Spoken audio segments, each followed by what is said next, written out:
ಇವನು ನನ್ನ ಸ್ಟೂಡೆಂಟ ನಿಶ್ಚಯ್ ಅಂತ. ಇವನು 9th ಸ್ಟ್ಯಾಂಡರ್ಡಲ್ಲಿ ಓದ್ತಾ ಇದ್ದಾನೆ. ಇವರ ಪೇರೆಂಟ್ಸ್ ಬಂದಿದೆ ನನಗೆ ಕಾಲ್ ಮಾಡಿ, ಇವೊಂದು ಅಕ್ಷರಗಳು ತುಂಬಾ ಕೆಟ್ಟದಾಗಿದೆ, ಆಮೇಲೆ ನೀವೇನಾದ್ರು ಸಹಾಯ ಮಾಡೋದಕ್ಕಾಗುತ್ತಾ, ಮೊದಲು ನನ್ನ ಮಗಳು ನಿಮ್ಮ ಹತ್ರ ಕ್ವಾಲಿಫೈಡ್ ಆಗಿದ್ದಾಳೆ, ಅದಕ್ಕೋಸ್ಕರ ಇವನು ನನ್ನ ಮಗನ ಕಳಿಸ್ಬೇಕು ಅಂತ ಇದ್ದೀನಿ ಅಂತ ಕೇಳಿಕೊಂಡ್ರು. ಸೊ ಆಯಿತು, ನಂದು ಒಂದು 10 days ಶಾರ್ಟ್ ಟರ್ಮ್ ಕೋರ್ಸ್ ಇದೆ, ಅದಕ್ಕೆ ಕಳಿಸಿ ಅವನಿಗೆ ಇನ್ ಕೇಸ್ 9th ಸ್ಟ್ಯಾಂಡರ್ಡ್ ಅವರೆಲ್ಲ ಈಗ SLCಗೆ ಪ್ರಿಪೇರ್ ಆಗ್ತಾ ಇರ್ತಾರೆ. ಸೊ ಈಗೇನಾಗಿದೆ ಅಂದರೆ 1 year ಬ್ಯಾಕೇ ಅವರು ಪ್ರಿಪ್ರೇಷನಲ್ಲೇ ಇರ್ತಾರೆ. ಸೊ ಅದಕ್ಕೆ ಟೈಮ್ ನೋಡಿಕೊಂಡು ನನಗೆ ಅಟ್ಲೀಸ್ಟ್ 1 hour ಸರ್ವ್ ಮಾಡೋದಂದ್ರೂ ಸಾಕು, ನಾನು ಮೋಟಿವೇಟ್ ಮಾಡಿಕೊಡ್ತೀನಿ ಅಂತ ಹೇಳಿದೆ. ಸರಿ, ಅವರು ಕಳಿಸಿದ್ರು. ಇವನು 10 ದಿನದಲ್ಲೇ ನಾನು ಎಷ್ಟು ನಾನು ಅವನಿಗೆ ಮನೆಗೆ ಎಲ್ಲ ವರ್ಕ್ ಕೊಡ್ತಾ ಇದ್ನೋ ಅದೆಲ್ಲ ತುಂಬ ಇಂಟ್ರೆಸ್ಟಾಗಿ, ಆಮೇಲೆ ಕ್ಲಾಸಲ್ಲೂ ಅಷ್ಟೇ ತುಂಬ ಶ್ರದ್ಧೆಯಿಂದ ಮಾಡ್ತಾಯಿದ್ದ. ಈಗ ವಿತಿನ್ ಈ ಒಂದು 10 days ಸ್ಪ್ಯಾನಲ್ಲಿ ನಾನು ಕೊಟ್ಟಿದ್ದೆಲ್ಲ ಇದು ಮಾಡಿ ಈಗ ತುಂಬ ನಾನು ವಾಟ್ಸಪ್ಪಲ್ಲೆಲ್ಲ ಹಾಕಿದ್ದೀನಿ. ಇವನು ಕೊಟ್ಟಿರೋ ಎಫರ್ಟು, ಇವನ ಹ್ಯಾಂಡ್ ರೈಟಿಂಗ್ ಚೇಂಜ್ ಆಗಿರೋದು, ತುಂಬ ಎಫರ್ಟ್ ಕೊಟ್ಟಿದ್ದಾನೆ. ಸೊ ಅದಕ್ಕೆ ನಾನು ಅವ್ನು ಮಾಡ್ತಾಯಿರೋ ಖುಷಿ ನೋಡಿ ಇನ್ನೂ ಒಂದು 10 days ಬಾಪ ನೀನು ಅಂತ ನಾನು ಪ್ರೀತಿಯಿಂದ ನಾನು ಕರ್ಕೊಳ್ತಾ ಇದ್ದೀನಿ. ಇವನಿಗೆ ಬರ್ತಾ ಇದ್ದಾನೆ, ಚೆನ್ನಾಗಿ ಮಾಡ್ತಾ ಇದ್ದಾನೆ. ನಾರಾಯಣ್ ಸರ್ ತುಂಬ ಚೆನ್ನಾಗಿ ಹೇಳ್ಕೊಡ್ತಾ ಇದ್ದಾರೆ. ಅವರು ಫ್ರೆಂಡ್ ಥರನೇ ಟ್ರೀಟ್ ಮಾಡಿ ಮೋಟಿವೇಟ್ ಮಾಡ್ತಾರೆ ನಮ್ಮನ್ನ. ಮತ್ತು ತುಂಬ ಖುಷಿಯಿಂದ ನಗ್ತಾ ಕಾಮಿಡಿ ಮಾಡ್ತಾರೆ, ಜೋಕ್ಸ್ ಮಾಡ್ತಾರೆ, ಎಲ್ಲ ಮಾಡ್ತಾರೆ. ಮತ್ತು ಅದ್ರ ಮೇಲೆ ಸ್ಪೆಷಲ್ ಕ್ಲಾಸಸ್ ಬೇರೆ ತೊಗೋತಾರೆ ಆವಾಗ. ಈಗ ನಿನ್ನ ಹ್ಯಾಂಡ್ ರೈಟಿಂಗ್ ಎಷ್ಟು ಮಟ್ಟಿಗೆ ಬಂದಿದೆಯಪ್ಪ? ತುಂಬ ಚೆನ್ನಾಗಾಗಿದೆ. ಮೊದಲು ಎ ಅಂತಲೇ ಐಡೆಂಟಿಫೈ ಮಾಡೋಕ್ಕಾಗ್ತಾ ಇರಲಿಲ್ಲ. ಈಗ ಇದು ನೋಡಿದ ತಕ್ಷಣ ಇದು ಎ ಅಂತ ಗೊತ್ತಾಗುತ್ತೆ. ನನ್ನ ಫ್ರೆಂಡ್ಸ್ ಎಲ್ಲ ಇದು ನಿನ್ನ ಹ್ಯಾಂಡ್ ರೈಟಿಂಗಾ ಅಂತ ಕೇಳ್ತಾ ಇದ್ದಾರೆ. ಆ ಮಟ್ಟಕ್ಕೆ ಆಗಿದೆ ನನ್ನ ಹ್ಯಾಂಡ್ ರೈಟಿಂಗು. ಪೇರೆಂಟ್ಸು ತುಂಬ ಖುಷಿಯಾಗಿದ್ದಾರೆ. ಅವ್ರಿಗೆ ನನ್ನ ಮಗ ಹಿಂಗೆ ಬರೀತಾ ಇದ್ದಾನ ಹೋಪ್ಸೇ ಇರಲಿಲ್ಲ ಅವ್ರಿಗೆ, ಹಿಂಗೆ ಬರೀತಾನೆ ಅಂತ. ಈಗ ಫುಲ್ ಖುಷಿಯಾಗಿ ಇದ್ದಾರೆ ನನ್ನ ಹ್ಯಾಂಡ್ ರೈಟಿಂಗ್ ನೋಡಿ. ಇನ್ನು ಕ್ರಿಯೇಟಿವ್ ಹ್ಯಾಂಡ್ ರೈಟಿಂಗ್ ಒಂದು ಕಲಿಯೋದಿಲ್ಲ, ಅದು ಇವನ ಅಪೇಕ್ಷೆಯಿಂದ ಆ ಕ್ರಿಯೇಟಿವ್ ಅಂದರೆ ಅದು ಕ್ಯಾಲಿಗ್ರಫಿ ಅಂತಾರೆ, ಅದು ಫ್ಲಾಟ್ ನಿಪ್ಸಲ್ಲಿ ಬರ್ಸೋದು. ಅದೊಂದು ಸರ್ ನಾನು ಕಲಿಬೇಕು ಅಂತ ಹೇಳೋದ. ಅದಕ್ಕೆ ಆಯ್ತಪ್ಪ ನಾನು ಮಾಡಿಕೊಡ್ತೀನಿ, ನೀನು ಟೈಮ್ ಕೊಡು, ನಾನು ಮಾಡಿಕೊಡ್ತೀನಿ ಅಂತ ಇನ್ನು ಶಾರ್ಟ್ಲಿ ನಾಳೆಯಿಂದ ನಾನು ಸ್ಟಾರ್ಟ್ ಮಾಡ್ತಾಯಿದ್ದೀನಿ ಇವನಿಗೆ ಕ್ಯಾಲಿಗ್ರಫಿ, ಕ್ರಿಯೇಟಿವ್ ಹ್ಯಾಂಡ್ ರೈಟಿಂಗ್. ನನಗೆ ಸಂತೋಷ ಇದೆಯಾ? ನನಗೆ ತುಂಬ ಖುಷಿ ಇದೆ ಸರ್ ಹತ್ರ ಬಂದು ಸೇರ್ಕೊಂಡಿರೋದಕ್ಕೆ. ಅಂದರೆ ಒಂದು ಹ್ಯಾಂಡ್ ರೈಟಿಂಗ್ ಬದಲಾದಾಗ ನಿನ್ನ ಸ್ಟೇಟಸ್ ಬದಲಾಯ್ತಾ ನಿನ್ನ ಫ್ರೆಂಡ್ಸ್ಗಳು? ಫುಲ್ಲು ಎಂದು ಸರು ಹ್ಯಾಂಡ್ ರೈಟಿಂಗ್ ಹೇಳ್ಕೊಟ್ಟ ತಕ್ಷಣ ಫ್ರೆಂಡ್ಸ್ ಎಲ್ಲ ಹೆಂಗೆ ಕಲಿತೆ, ಎಲ್ಲಿ ಕಲಿತೆ, ನಾನು ಸೇರ್ಕೋತೀನಿ ಅಂತ ನಂಬರೆಲ್ಲ ಇಸ್ಕೊಂಡಿರು ಸರ್ದು. ಅಂದರೆ ಒಬ್ಬ ನಿನ್ನಂಥ ಹುಡುಗನಿಗೂ ತನ್ನ ಶುದ್ಧವಾದ ಸುಂದರವಾದ ಬರಹ ತುಂಬ ಮುಖ್ಯ ಅಂತ ಅನಿಸಿದೆ. ಹೌದು, ಸರ್ರು ಹೇಳಿದ್ದಾರೆ ಬರೀ ಹ್ಯಾಂಡ್ ರೈಟಿಂಗ್ ಅಲ್ಲ, ಬೇರೆ ಲೈಫಲ್ಲಿ ಅವ್ರ ಒಂದು ಕಲ್ತಿರೋದು ಅದನ್ನೆಲ್ಲ ಹೇಳ್ಕೊಡ್ತಾರೆ ಬೇರೆ ಬೇರೆದನ್ನ. ಅದಕ್ಕೆ ಯಾವುದೇ ಒಂದು ವೃತ್ತಿ ತಗೊಂಡ ಅಂದ್ರೂ ನಾವು 100% ಅದರಲ್ಲಿ ಡೆಡಿಕೇಶನ್ ಇರಬೇಕು.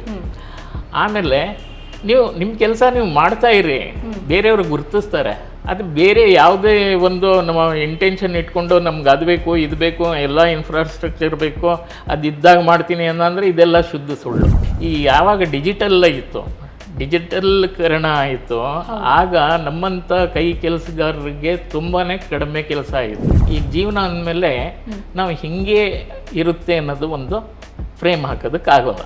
ಏನೇನು ಅಡೆತಡೆಗಳು ಬರುತ್ತೆ, ನಮ್ಮ ಬಂಧುಗಳಿಂದಾನೇ ಬರ್ಬೋದು, ಇಲ್ಲ ಹೊರಗಡೆಯಿಂದನೂ ಬರ್ಬೋದು, ಇಲ್ಲ ನಮ್ಮ ಆ ಫೈನಾನ್ಷಿಯಲ್ ಸ್ಥಿತಿಗತಿಗಳು, ಇದೆಲ್ಲ ನಮಗೆ ಏನು ನೀಡ್ಸ್ ಇದೆ ಅದು ಕೊಂಡೊಯ್ಯುತ್ತೆ ನಮಗೆ.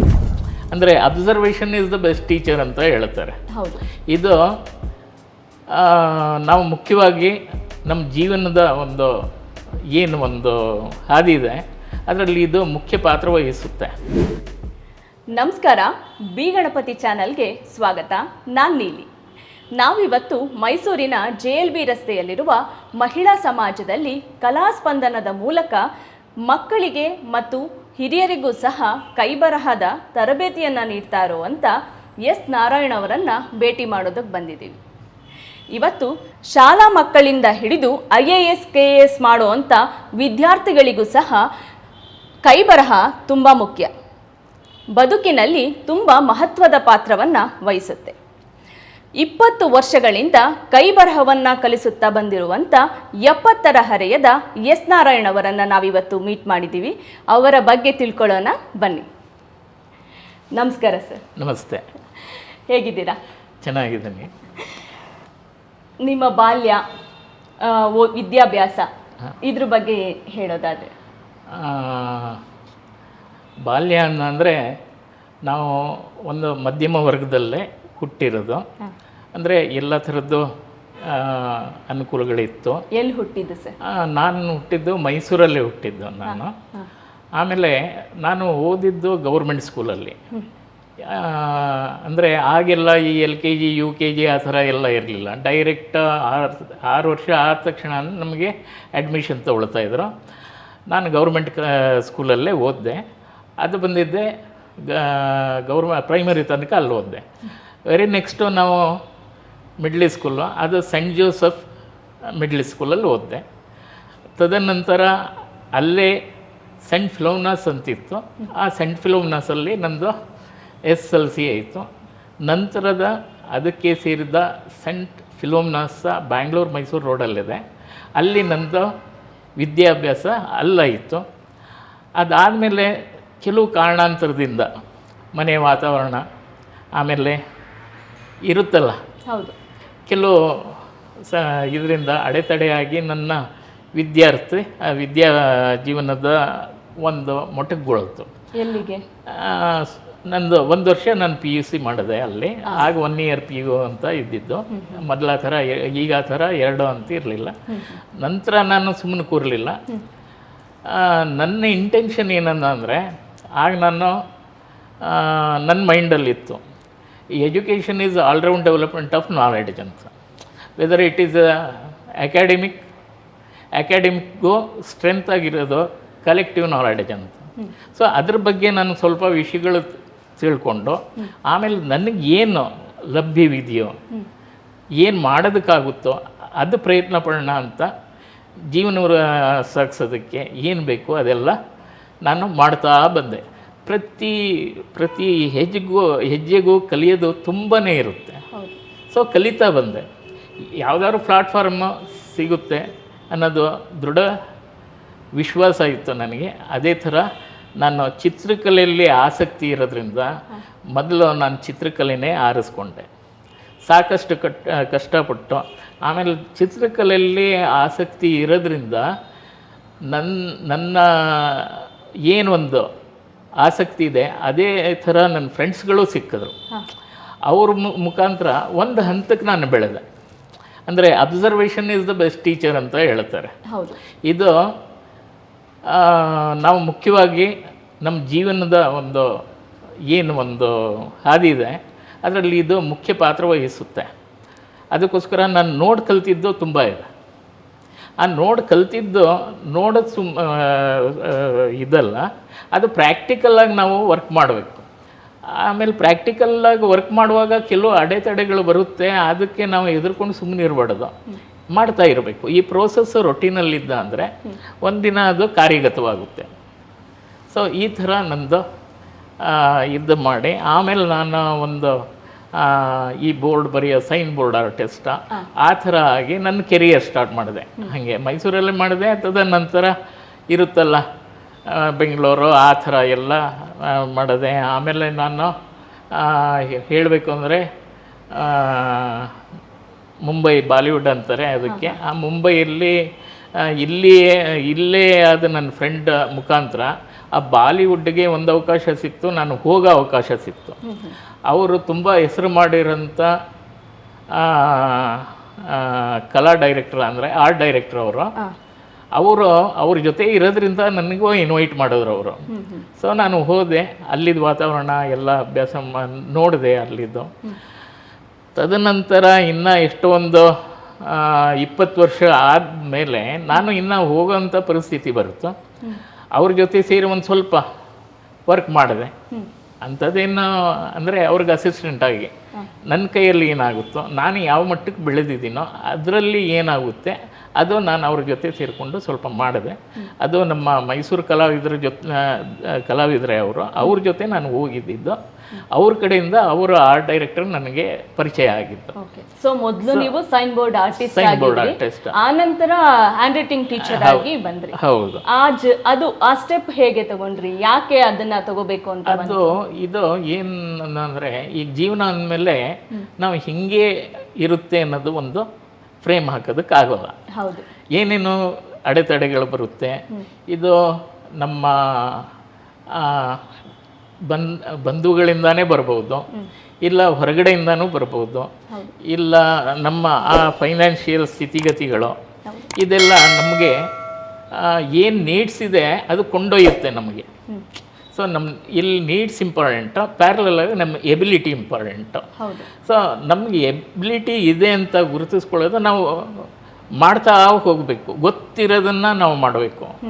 ನಾವು ಹತ್ತಿರ ಏನಿದೆ ಅದನ್ನು ಕೈ ತೊಗೊಳೋದು ಬಿಟ್ಟು ದೂರ ಇರೋದಕ್ಕೆ ಓಡ್ದ ಅಂದರೆ ಅದು ಏನೂ ಆಗೋಲ್ಲ. ನಾನು ಏನು ಹತ್ತಿರ ಸಿಗುತ್ತೆ ಅದನ್ನೆಲ್ಲ ಮಾಡ್ತಾ ಬಂದೆ. ಮಾಡ್ತಾ ಮಾಡ್ತಾ ಮಾಡ್ತಾ ಮಾಡ್ತಾ ನನಗೆ ಎಕ್ಸ್ಪೀರಿಯನ್ಸ್ ಆಯಿತು. ಆಮೇಲೆ ಕೆಲವು ಬೇರೆ ಬೇರೆ ಹೆಸರಲ್ಲೂ ಈಗ ನಾನು ಅದಕ್ಕೆ ಟೈಟ್ಲ್ ಕೊಡಬೇಕಾಗುತ್ತೆ. ಒಂದು ಸೈನ್ ಬೋರ್ಡ್ ಆರ್ಟಿಸ್ಟ್ ಅದೆಲ್ಲ ಕೊಟ್ಟು ಬೇರೆ ಬೇರೆ ಹೆಸರಲ್ಲೂ ಮಾಡಿದ್ದೀನಿ ನಾನು. ಸೊ ಅದರಲ್ಲೂ ಸಾಕಷ್ಟು ಏರುಪೇರುಗಳು ಇದ್ದೇ ಇರುತ್ತೆ ಯಾವುದೇ ಒಂದು ಫೀಲ್ಡಲ್ಲಿ. ಆಮೇಲೆ ಫೈನಲಾಗಿ ಬರಬೇಕು ಅಂದರೆ ಈ ಯಾವಾಗ ಡಿಜಿಟಲ್ಕರಣ ಆಯಿತು ಆಗ ನಮ್ಮಂಥ ಕೈ ಕೆಲಸಗಾರರಿಗೆ ತುಂಬಾ ಕಡಿಮೆ ಕೆಲಸ ಆಯಿತು. ನಿಮ್ಮ ಸೈನ್ ಬೋರ್ಡ್ ವೃತ್ತಿಗೆ ಅದು ಪೆಟ್ಟು ಬೀಳುತ್ತು. ಆದರೆ ನನ್ನ ಮನಸ್ಸಲ್ಲಿ ಒಂದು ಕಡೆ ಎಲ್ಲೋ ನಾನು ಟೀಚಿಂಗ್ ಲೈನಿಗೆ ಬರಬೇಕು ಅನ್ನೋದು ಒಂದು ನನ್ನ ಅಂತರಾಳದಲ್ಲಿ ಇತ್ತದು. ಆದರೆ ಅದು ಯಾವ ಥರ ಕ್ರಿಯೇಟ್ ಮಾಡಿಕೊಳ್ಬೇಕು ಅನ್ನೋದು ನನಗೆ ಒಂದು ಸ್ವಲ್ಪ ಗೊತ್ತಿರಲಿಲ್ಲ. ಆಮೇಲೆ ಅದೇ ಹೆಂಗೋ ಒಂದು ಆಪರ್ಚುನಿಟಿ ಸಿಕ್ತು. ಅದರಿಂದ ನಾನು ಹೋಗಿದ್ದೆ, ಕೆಲವು ಸ್ಕೂಲ್ಗಳಿಗೆ ಅಪ್ರೋಚ್ ಮಾಡ್ತಾಯಿದ್ದೆ, ನೀಡ್ಸ್ ಇತ್ತು. ಆಮೇಲೆ ಹಿಂಗೆ ಮಾಡ್ತಾ ಇರಬೇಕಂದ್ರೆ ಸಿಕ್ತು, ನನಗೆ ಒಂದು ಆಪರ್ಚುನಿಟಿ ಸಿಕ್ತು, ನಾನು ಮಾಡೋದಕ್ಕೆ ಸ್ಟಾರ್ಟ್ ಮಾಡಿದೆ. ಆಮೇಲೆ ಡ್ರಾಯಿಂಗು ಅದೆಲ್ಲ ಮಕ್ಕಳಿಗೆ ಬೇಸಿಕ್ಕು ಅದೆಲ್ಲ ನಾನು ಟೀಚ್ ಮಾಡ್ತಾಯಿದ್ದೆ. ಅವ್ರ ಪೇರೆಂಟ್ಸ್ಗಳು ತುಂಬಾ ಬಂದು ಸಂತೋಷ ಪಡ್ತಾಯಿದ್ರು. ಪ್ರಾರಂಭ ಯಾವಾಗ ಸರ್ ಮಾಡಿದ್ದು? ನಾನು ಪ್ರಾರಂಭ ಮಾಡಿದ್ದು ಇದು 2001 ನಾನು ಸ್ಟಾರ್ಟ್ ಮಾಡಿದೆ. ಹ್ಯಾಂಡ್ ರೈಟಿಂಗ್ ಕ್ಲಾಸಸ್ನ 2001 ಮಾಡಿದೆ. ಆಗ ಫ್ರೀಲಾನ್ಸ್ ಮಾಡ್ತಾಯಿದ್ದೆ. ಫ್ರೀಲಾನ್ಸ್ ಅಂದರೆ ಕೆಲವರು ಮನೇಲಿ ಕರೀತಾಯಿದ್ರು, ಸರ್ ನಾವು ಈ ಥರ ನಿಮ್ಗೆ ವ್ಯವಸ್ಥೆ ಮಾಡಿಕೊಡ್ತೀವಿ, ನೀವು ಬಂದು ಹೇಳ್ಕೊಡಿ, ನಾವು ಬೇಕಂದ್ರೆ ನಿಮಗೆ ಒಂದು 4-5 ಜನ ಮಕ್ಕಳಿಗೆ ಬೇಕಂದ್ರೆ ಸೇರಿಸ್ಕೊಡ್ತೀವಿ ಅಂತ ಈ ಥರ ಬೆಳೀತಾ ಹೋಯಿತು. ಆಮೇಲೆ ಇಲ್ಲಿ ಏನಂದರೆ ಅವರು ಏನು ಪೇರೆಂಟ್ಸ್ ಇರ್ತಾರೆ ಅವರು ನಮ್ಮ ಸಿನ್ಸಿಯರಿಟಿ, ನಮ್ಮ ಇನ್ವಾಲ್ವ್ಮೆಂಟ ಎಲ್ಲ ನೋಡ್ತಾ ಇರ್ತಾರೆ, ಅಬ್ಸರ್ವ್ ಮಾಡ್ತಾ ಇರ್ತಾರೆ ಅವರು. ನಾನು ಹಂಗೆ ಸರ್ವಿಸ್ ಕೊಡ್ತಾ ಇದ್ದೆ. ಪ್ಯಾರಲಾಗಿ ಅವರೇ ನನಗೆ ಬೆಳೆಸ್ತಾ ಬಂದರು. ಅದಕ್ಕೆ ಯಾವುದೇ ಒಂದು ವೃತ್ತಿ ತಗೊಂಡ ಅಂದ್ರೂ ನಾವು 100% ಅದರಲ್ಲಿ ಡೆಡಿಕೇಶನ್ ಇರಬೇಕು. ಆಮೇಲೆ ನೀವು ನಿಮ್ಮ ಕೆಲಸ ನೀವು ಮಾಡ್ತಾ ಇರಿ, ಬೇರೆಯವ್ರಿಗೆ ಗುರುತಿಸ್ತಾರೆ. ಹೌದು. ಅದು ಬೇರೆ ಯಾವುದೇ ಒಂದು ನಮ್ಮ ಇಂಟೆನ್ಷನ್ ಇಟ್ಕೊಂಡು ನಮ್ಗೆ ಅದು ಬೇಕು ಇದು ಬೇಕು ಎಲ್ಲ ಇನ್ಫ್ರಾಸ್ಟ್ರಕ್ಚರ್ ಬೇಕು ಅದು ಇದ್ದಾಗ ಮಾಡ್ತೀನಿ ಅನ್ನಂದರೆ ಇದೆಲ್ಲ ಶುದ್ಧ ಸುಳ್ಳು. ಹೌದು. ಕೈಗೆ ಬಂದಿದ್ದೋ ಎತ್ಕೊಳ್ಬೇಕು, ಮಾಡ್ತಾ ಇರಬೇಕು. ಹೌದು. ಆಮೇಲೆ ಈ ಥರ ಆದಾಗ ಆಮೇಲೆ ನಾನು ಈ ಸಿಲೆಬಸ್ ನಂದು ಡ್ರಾಫ್ಟ್ ಮಾಡಿ ಇಟ್ಟಿದ್ದು ಯಾವುದೋ ಒಂದು ಮೊದಲು ಎಲ್ಲೋ ಇದು ಮಾಡಿದಾಗ ಸರ್ ಇದು ಸ್ಕೂಲಲ್ಲಿ ಒಂಥರ ಹೇಳ್ಕೊಡ್ತಾರೆ ಅಂತ ಹೇಳಿದ್ರು. ಆಮೇಲೆ ಅದು ಹಾಗೆ ಇಟ್ಟಿದ್ದೆ ಅದು. ಆಮೇಲೆ ಪೇರೆಂಟ್ಸ್ಗಳು ಈ ಹ್ಯಾಂಡ್ ರೈಟಿಂಗ್ದು ಸುದ್ದಿ ತೆಗೆದಾಗ ನನಗೆ ಅದು ಇನ್ನೂ ನನಗೆ ರಿಕಾಲ್ ಇತ್ತು. ಆ ರಿಕಾಲ್ ಆದಾಗ ಅದನ್ನೇ ಒಂದು ಆರ್ಡ್ರಲ್ಲಿ ನಾನು ಫಾರ್ಮೆಟ್ ಮಾಡಿದೆ, ಸಿಲೆಬಸ್ ಅಂತ. ಈಗ ನಾವು ಮಾಡ್ತೀವಿ, ಆದರೆ ಯಾವ ಥರ ಅದು ಮಾಡೋದಕ್ಕೆ ಒಂದು ಈಸಿ ಮೆಥಡ್ ಹುಡುಕ್ಬೇಕು ನಾವು. ಅದು ಆ ಮುಖಾಂತರದಿಂದ ಹೋಗಬೇಕಾಗುತ್ತೆ. ಈಗ ಫ್ರಿಕ್ಷನ್ ಅಂತ ಹೇಳ್ತಾರೆ. ಆ ಫ್ರಿಕ್ಷನ್ನ LKG ಮಗುವಿಗೆ UKG ಮಗುವಿಗೆ ಆ ಫ್ರಿಕ್ಷನ್ ಯಾವ ಥರ ನಾವು ಡೆವಲಪ್ ಮಾಡಬೇಕು, ಅದಕ್ಕೆ ಫ್ರಿಕ್ಷನ್ ಅಂದರೆ ಏನು ಗೊತ್ತಿರೋಲ್ಲ, ಏನೋ ಅದು ಎಷ್ಟು ಪ್ರೆಷರ್ ಕೊಡಬೇಕು ಅಂತ ಗೊತ್ತಿರೋಲ್ಲ. ಅದು ಪಾಪ ಏನೋ ಬರೀತಾ ಇರ್ತೈತೆ. ಆಮೇಲೆ ಅದಕ್ಕೆ ನಾವು ಏನು ಮಾಡಬೇಕು, ಫಸ್ಟ್ ಆ ಮಗುಗೆ ಸ್ಟಡಿ ಮಾಡಬೇಕಾಗುತ್ತೆ. ಅದರದ್ದು ಆ್ಯಟಿಟ್ಯೂಡ್ ಏನು, ಅದು ಮಿಂಗಲ್ ಆಗುತ್ತಾ, ಏನಾಗುತ್ತಾ, ದೂರ ಇರುತ್ತಾ. ಆಮೇಲೆ ತಾಯಿದ ಬಾಂಡಿಂಗ್ ಇರುತ್ತೆ, ಪೇರೆಂಟ್ಸ್ ಬಾಂಡಿಂಗ್ ಇರುತ್ತೆ. ಅದು ಮೊದಲು ನಮ್ಮ ಹತ್ರ ಬರುವಾಗ ಹೆದರುತ್ತೆ.